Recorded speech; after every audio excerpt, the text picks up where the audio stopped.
Assalamualaikum warahmatullahi wabarakatuh. Alhamdulillahi rabbil alamin wa bihi nasta'inu ala umuri dunya waddin. Wassalatu wassalamu ala asyrafil anbiya'i wal mursalin wa ala alihi wa sahbihi ajma'in.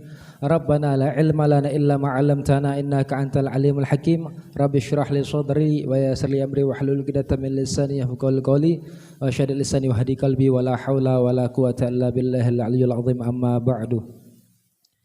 Alhamdulillah, segala puja puji dan syukur kita haturkan kepada Allah Subhanahu wa taala, yang mana Allah Subhanahu wa taala telah memberikan kita kesehatan sehingga kita masih bisa berkumpul untuk melaksanakan ibadah, untuk mencari, untuk menuntut ilmu Rasulullah sallallahu alaihi wasallam. Salawat serta salam terus-menerus kita bacakan, kita senandungkan kepada Nabi kita tercinta, yaitu Nabi Muhammad sallallahu alaihi wasallam, yang mana berkat beliau kita mendapatkan nikmat-nikmat di dunia maupun di akhirat. Apa kabar Bapak-bapak? Baik, Bapak-bapak. Ya, alhamdulillah. Alhamdulillah, rutinan daripada majelis malam Jumat, silaturahmi malam Jumat, itu biasanya yaitu pembacaan kitab, Pak. Pembacaan kitab setelah maulid, itu maulid karena memang Rasulullah SAW pernah bersabda, sesungguhnya paling dekat di antara kalian kepadaku, paling banyaknya daripada kalian sholawat. Jadi kita berusaha tidak kalau kita tidak bisa sebagai para sahabat, tidak bisa nekat ke para tabi'in, tidak bisa nekat ke para ulama, tidak di bawah ulama, di bawah ustadz jadilah sholawat gitu. Jadi kita baca sholawat, baca maulid Rasulullah SAW. Gunanya baca maulid apa? Agar kita, karena zaman ini sudah lama, zaman kita sama zaman Rasulullah itu sudah lama, 1400 tahun lebih.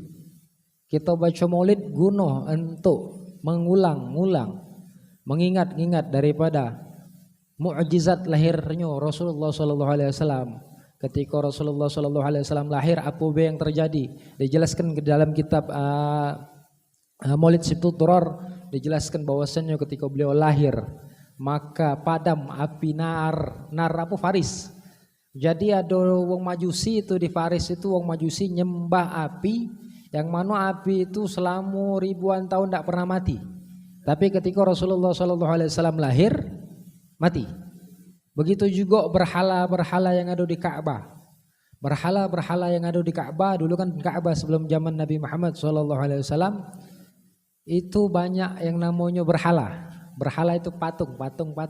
Ketika Nabi Muhammad SAW lahir, berhala tersebut tersungkur, nyampak. Dan banyak hal sebagainya. Bahkan ketika sebelum Rasulullah SAW lahir, terjadilah yang namanya perang gajah. Yang mana mukjizatnya dengan lahirnya Nabi Muhammad. Gajah tadi ditimpukan oleh batu dari neraka oleh burung ababil dan banyak sebagainya. Itu dijelaskan di dalam kitab Maulid. Kita diulang, jangan sampai hilang. Agar kita mendapatkan keberkahan daripada pengarang Maulid dan kita mendapatkan keberkahan ridho daripada Rasulullah SAW. Seperti biasa kami bakal sebelum masuk ini ada sikok kami lupa yang kami hormati Ketua Musalla Istiqamah Al-Ikhlas. Ketua Musalla Al-Ikhlas serta perangkat-perangkatnya, ada juga Cik Ari, ada juga Cik Temu dan lain sebagainya. Dan kami hormati juga pejuang daripada Muhibbin Al-Bagiyah, Majelis Al-Muhibbin Al-Bagiyah. Ada di belakang itu ada Ustadz Imam sama Ustadz Zaki. Itu pejuang-pejuang daripada Muhibbin Al-Bagiyah. Beliau yang didik, beliau yang ngajar budak-budak hadroh. Dan kami hormati segala jamaah-jamaah yang hadir, yang tidak pasti kami sebutkan namanya satu persatu, yang insyaAllah tidak bakal mengurangkan rasa ta'zim kami kepada beliau. Bismillahirrahmanirrahim. Qala musannif rahimahullah wa rahimanal sadil imamin wa nafa'ana fi ulumin fil dharain amin illa an qal Kami kemarin sudah di blok 7 itu sudah sampai ke Arkanul Islam.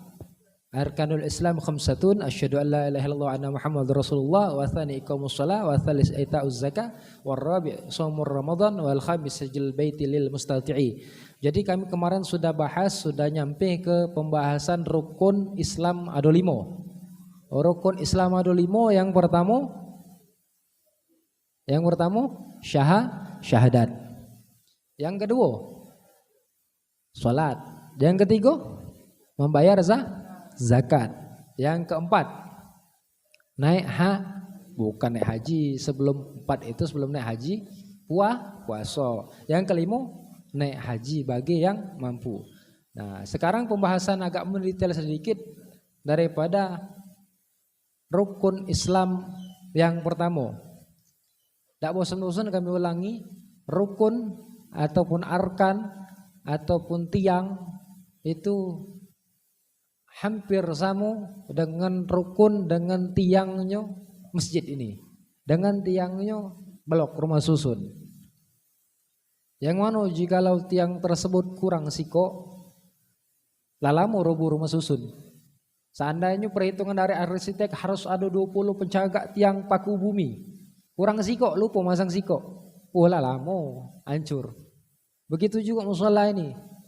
Kalau kurang sikok sebelah situ dak gati, mencong dia.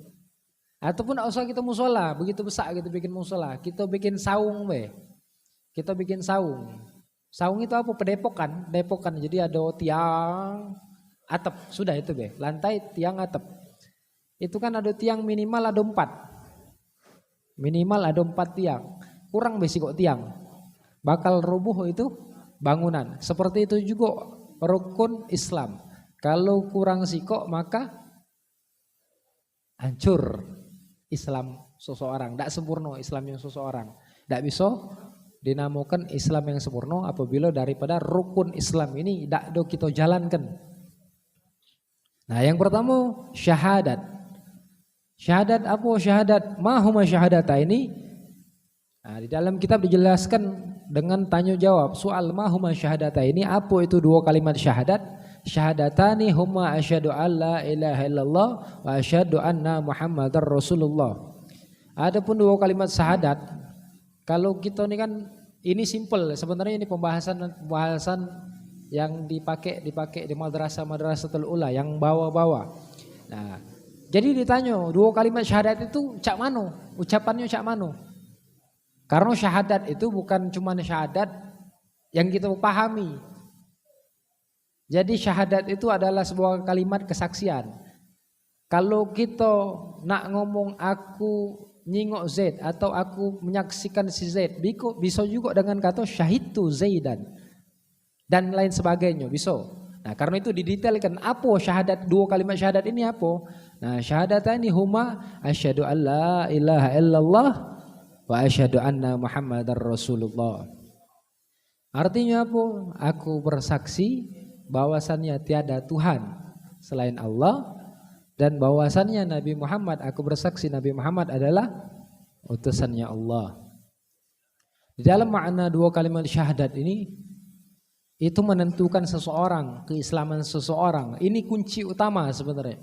Kunci utama setelah sholat Kunci utama adalah syahadat, mengucapkan 2 kalimat syahadat. Apabila seseorang sudah mengucapkan 2 kalimat syahadat, maka jatuhlah hukum terhadap orang tersebut adalah orang muslim. Haram darahnya bagi kita, tidak boleh kita perangkan dan lain sebagainya. Kalau orang sudah mengucapkan 2 kalimat syahadat, walaupun taruhkanlah mereka dari keturunan kafir, dari keturunan nonis, dari keturunan bukan Islam, taruhlah Konghucu, Kristen atau dan lain sebagainya. Mereka keturunannya, garis keturunannya itu, bahkan bapak, ibu, dulur-dulurnya itu galau. Tapi ketika dia sudah mengucapkan 2 kalimat syahadat, mengucap 2 kalimat syahadat ini Pak, tidak ada ngapa-ngapa, cuma 2 kalimat syahadat baik, maka jatuh hukum bagi seseorang tersebut, hukum Islam. Maka dia wajib sholat, dia wajib zakat, dia wajib puasa dan lain sebagainya. Itu kewajiban bagi dia. Kewajiban bagi saudara muslimnya yang lain, wajib nguruskan dia ketika dia meninggal, diuruskan secara Islam. Seandainya dia meninggal, taruhlah nak tarik anak sama keluarga dia dulur aku yang lebih berhak dari kamu, ibarat kata itu kan, karena dia sudah syahadat. Itu pernah kejadian ada suatu sekeluarga itu non Islam kalau wong kafir dan lain sebagainya. Siko anak ini dapat hidayah, ujung-ujung masuk Islam. Setelah dia masuk Islam, meninggal. Berapa lama kemudian meninggal? Tidak ada spontan. Berapa lama kemudian meninggal? Setelah meninggal, bapak ibu dulurnya nak makamin dia dengan cara agama dia. Dimasukkan peti, dipakaikan jas dan lain sebagainya. Tapi ada kawan dia yang Islam, tahu. Nah itulah tadi pentingnya kalau wong Islam jangan cuma disyahadatkan baik, tapi dibikin surat masuk piti, ada kan piti apa itu? Piti itu Persatuan Islam Tionghoa apa ya itu? Pokoknya piti. Nah, di apa? Di Masjid Jakabaring, Masjid Cengho, ataupun lain-lain. Ada juga Islamic Center dan sebagainya. Jadi kalau ada wong nonis, ada wong kafir masuk Islam, segera gitu yang kawan yang ngawak dia ke ngurus surat-surat. Nah ini kejadian sudah berebutan, tidak, dia ini anak aku, dia ini dulur aku, nak kubur secara agama kami. Tidak, dia ini sudah masuk Islam, seharusnya dikuburkan dengan kafan. Tidak pakai peti langsung. Nah, sudah banyak sekian. Ujung-ujung ditentukan dengan majelis hakim, dihukumkan oleh ke pemerintahan agama. Setelah di pemerintahan agama ternyata itulah tadi keislamannya tidak tercatat di negara. Maka yang menang adalah keluarganya. Sampai-sampai kawan-kawannya sudah ngomong, yang penting kami sudah usaha. Sampai nangis-nangis katanya, sedih nih aku nyenguk dulur aku itu dikubur secara kafir, secara bukan agama Islam. Nah karena itu pentingnya kita kalau kita punya kawan atau lain sebagainya dimasukkanlah ke namanya ke pengurusan. Nah. Dan juga syahadat ini adalah dua kalimat yang sakti. Kenapa dua kalimat yang sakti? Apabila kita punya dulur, apabila kita punya kawan, atau apabila kita punya kenalan, dia pengen masuk Islam. Terus dia ngomong, tuntun aku syahadat. Terkadang kita nih ngerasa rendah hati, nak ngerendahkan hati. Kaget be sama ustadz be, kaget be sama habib be, kaget be sama kiai be. Itu salah apa benar, Pak? Salah apa benar? Salah. Seharusnya kita kalau sudah dapat uang yang pengen masuk Islam, dia minta tuntun, jangankan dia minta tuntun, malahan kita payu. Ku tuntun sekarang. Karena hukum kita nuntun dia mengucapkan dua kalimat syahadat pada saat itu wajib.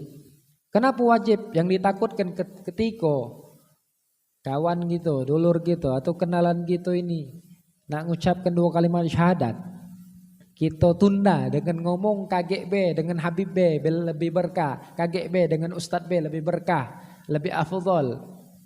Ketika kita ngomong itu, payu berjalan dari tempat ngomong nak nyampe ke masjid, nak nyampe ke musola, nak nyampe ke pondok. Di tengah perjalanan meninggal wong tadi. Maka wong tadi meninggal secara kafir, dak Islam. Siapa yang berdosa?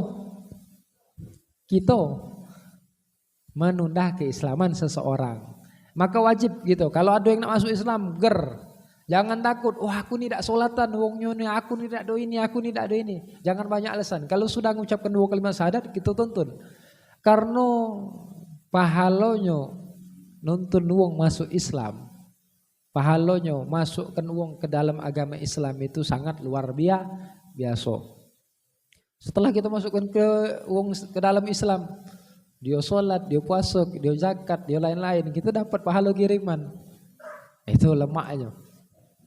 Nah, terus kedua kalimat syahadat juga menentukan pungkasan akhir seseorang. Apabila di akhir hayatnya dia bisa mengucapkan dua kalimat syahadat, maka bagi dia surga. Apa katanya itu husnul khatimah. Nah, banyak di zikir-zikir rotib saman, rotib atos, rotib wajih, rotib haddad dan lain sebagainya. Itu di dalam rotib tersebut pasti ada 2 kalimat syahadat ataupun doa ataupun dan lain sebagainya. Itu biasanya ada 2 kalimat syahadat.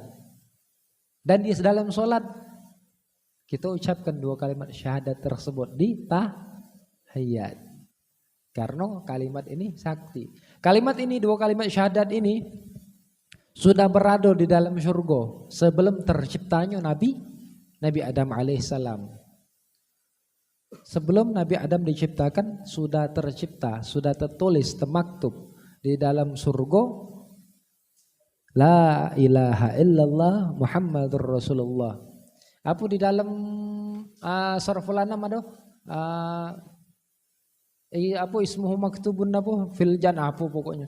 Pokoknya nama Nabi Muhammad itu sudah tercatat di dalam surga. Lupa kami syairnya lupa. Jadi 2 kalimat syahadat ini memang luar biasa pentingnya. Bahkan kita asal 2 kalimat syahadat, syahadatnya dulu. Asyhadu alla ilaha illallah. Asyhadu alla ilaha illallah ini sudah ada dari sebelum zaman Nabi Muhammad, sudah diajarkan maksudnya, sudah diajarkan sebelum Nabi Muhammad. Pada saat zaman Nabi Adam itu sudah diajarkan. Asyhadu alla ilaha illallah, asyhadu anna Muhammadar Rasulullah. Bahkan kata Samahatul Ustaz Habib Abdurrahman bin Abdullah bin Abdul Qadir bin Ahmad Bilfaqih, kita ini galau-galau bukan orang Islam tapi galau-galau makhluk di bumi yang namanya manusia. Seluruh makhluk yang namanya manusia itu pada saat di zaman alam ruh. Alam ruh itu jauh sebelum penciptaan bumi, langit bumi, jauh. Alam ruh. Jadi kita sudah diciptakan ruh. Kita ini muda nih, ibarat kata saat kami ini umur 27. Umur 27 ini umur jasad. Tapi umur roh kami, umur roh bapak-bapak sudah tua.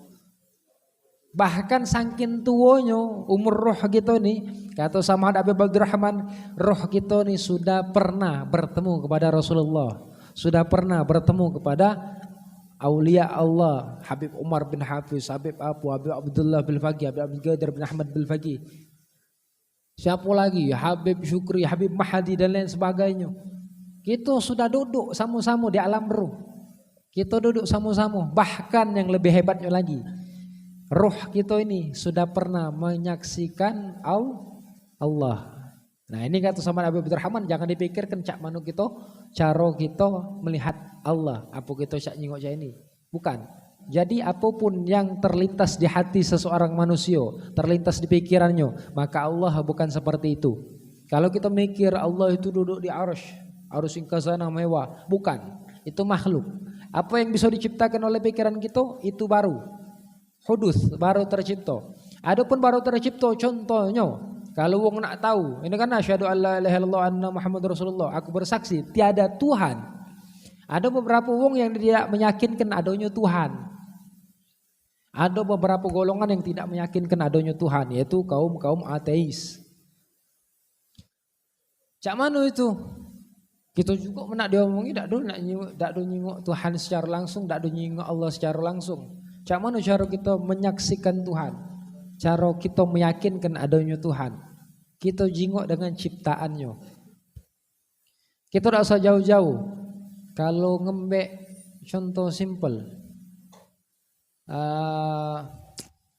Kopi nih. Kopi ini kami tadi lagi nyeting sound belum ada. Setelah nyeting sound sudah duduk larapi ada. Kira-kira pikiran kita, kopi ini ada dewe, tiba-tiba ada dewe, apa ada yang bikin, ada yang nuangin, ada yang bikin, ada yang nuangi. Cek itu juga. Bumi, alam semesta dan seisinya, bahkan kita itu ada yang nyiptakan. Nah agak detail dikit dengan syahadat ini, dengan kesaksian, dengan tauhidnya, asyhadu alla ilaha illallah. Dulu ada ceritanya. Dulu ada cerita pada saat zaman dahulu ada ulama yang didatengin kaum ateis. Wong ateis ini luar biasa, Pak. Wong ateis ini luar biasa. Kenapa luar biasa? Punya murid ribuan. Punya pengikut banyak. Yang tidak percaya sama Tuhan banyak pada saat zaman itu. Didatangilah wong ateis tadi datang kepada Rasulullah, datang kepada ulama tersebut. Setelah datang kepada ulama tersebut, katanya, aku nak ngajak debat kau tentang bahwasannya ketuhanan itu ada. Kalau kami tidak yakin Tuhan itu ada. Oke, gek ku jawab. Tapi dengan syarat siapkan murid-murid kau. Iya, aku bakal siapkan murid-murid aku. Kapan kita nak berdebat katanya? Anggap hari Senin katanya. Hari Senin jam 12. Hari Senin jam 12 atau ba'da zuhur katanya. Jam 1:30 aku ke sana katanya.